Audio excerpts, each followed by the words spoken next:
बोलिए द्वारकाधीश भगवान की जय हो।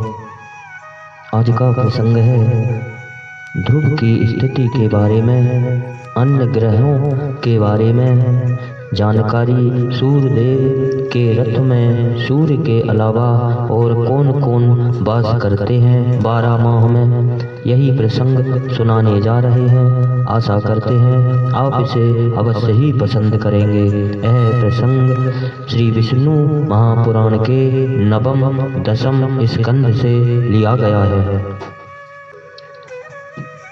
श्री पाराशर जी कहते हैं, नव में भगवान विष्णु के जो शिशुमार के सादृश्य तारा देखा जाता है, उसी के पुच्छ भाग में ध्रुव स्थित है। यह ध्रुव स्वयं अपने ही स्थान पर घूमता हुआ सूर्य व चंद्र आदि ग्रहों को भी घुमाता है तथा अन्य नक्षत्रों को भी घुमाता रहता है। इस प्रकार सूर्य, चंद्रमा, तारे, नक्षत्र, ग्रह आदि सभी ग्रहगण वायुमंडलीय डोरी द्वारा ध्रुव के साथ बंधे हुए हैं। मैंने जिस शिशुमार स्वरूप का तुमसे वर्णन किया, उसके श्री विष्णु भगवान ही हृदय स्थित आधार हैं। ध्रुव ने तारा में शिशुमार के पुच्छ स्थान में स्थिति प्राप्त की।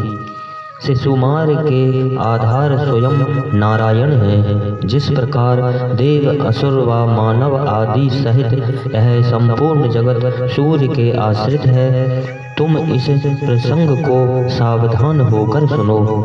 सूर्य 8 महीनों तक अपनी किरणों से जल ग्रहण करते हैं और 4 मास में वह जल वर्षा रूप में पृथ्वी को वापस देते हैं। उसी जल से अन्न व वनस्पतियां होती हैं, जिनसे संपूर्ण विश्व का पालन होता है। सूर्य अपनी किरणों से जल खींचकर चंद्रमा को पोषण करते हैं। चंद्रमा आकाश में वायुमयी नाड़ियों के द्वारा उस जल को धूम्र, अग्नि व मेघों में पहुंचाते हैं।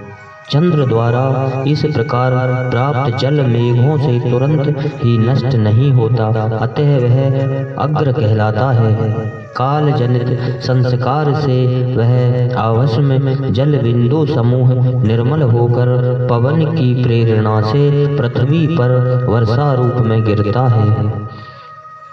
सूर्य, नदी, समुद्र, पृथ्वी व प्राणियों से उत्पन्न होने वाले 4 प्रकार के जलों का आकर्षण करते हैं तथा आकाश गंगा के अंतरिक्षीय जल को भी ग्रहण कर उसे अपनी किरणों द्वारा बिना मेघ आदि के भी तुरंत पृथ्वी पर वर्षा देते हैं। उसके स्पर्श मात्र से ही पापों का नाश हो जाने से उसे दिव्य स्नान कहा जाता है। इस प्रकार सूर्य के उपस्थित होते हुए भी बिना मेघों के जल सौर्य किरणों द्वारा पृथ्वी पर वर्षता है। वह आकाश गंगा का या अंतरिक्षीय जल होता है। हे मैत्रेय, कृतिका आदि विषम नक्षत्रों में जो जल सूर्य के प्रकाशित रहते हुए वर्षता है, उसे दिग्गजों द्वारा वर्षाया गया आकाश गंगा का जल समझना चाहिए। रोहिणी व आद्रा आदि सम नक्षत्रों में जो जल बरसता है, वह सूर्य आकाश गंगा से स्वयं ग्रहण करके बरसाते हैं। इस प्रकार आकाश गंगा के ये सम विषम नक्षत्रों में बरसने वाले दोनों प्रकार के जल स्नान को दिव्य स्नान कहे जाते हैं, क्योंकि यह मनुष्य के पापों को धो डालने वाले अति पवित्र होते हैं। मेघों द्वारा वर्षाया जाने वाला जल प्राणियों के लिए अमृत होता है। औषधियों का पोषण यही जल करता है। इसी से अन्न आदि उत्पन्न होते हैं तथा प्रजा का पालन होता है। उन अन्नों के द्वारा ही यज्ञ अनुष्ठान संपन्न होते हैं, जिससे देवता संतुष्ट होते हैं।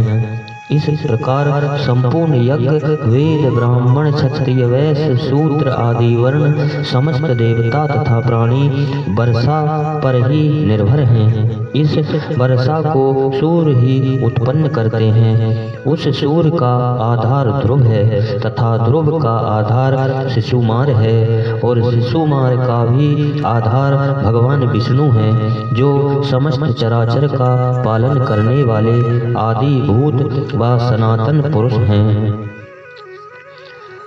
अब आगे श्री पाराशर जी श्री मैत्रेय जी को सुना रहे हैं कि कौन कौन किस किस माह में सूर्यदेव के रथ में वास करते हैं।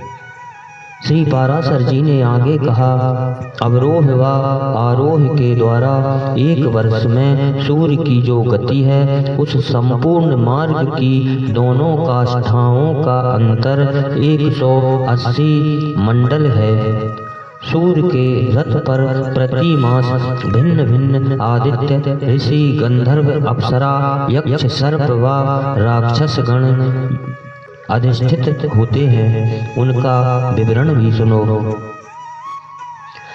चैत्र मधु मास में धाता नामक आदित्य, क्रतुस्थला नाम की अप्सरा, पुलस्त नामक ऋषि, वासुकी नामक सर्प, रथमृत नामक यक्ष, हेति नाम का राक्षस तथा तुम्बुर नामक गंधर्व मास के यह 7 अधिकारी रहते हैं। इसी प्रकार वैशाख मास में अर्यमा नामक आदित्य, पुलह नाम के ऋषि, पुंजक स्थला नामक अप्सरा, रथोजा नामक यक्ष, प्रेरित नामक राक्षस, कच्छवीर नामक सर्प तथा नारद नामक गंधर्व, यह 7 मास अधिकारी सूर्य के रथ पर अधिष्ठित होते हैं।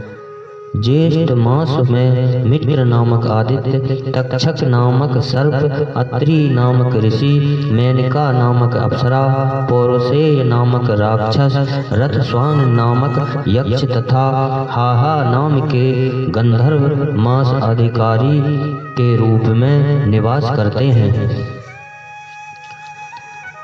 आषाढ़ मास के सूर्य के रथ पर निवास करने वाले 7 मासाधिकारी इस प्रकार हैं।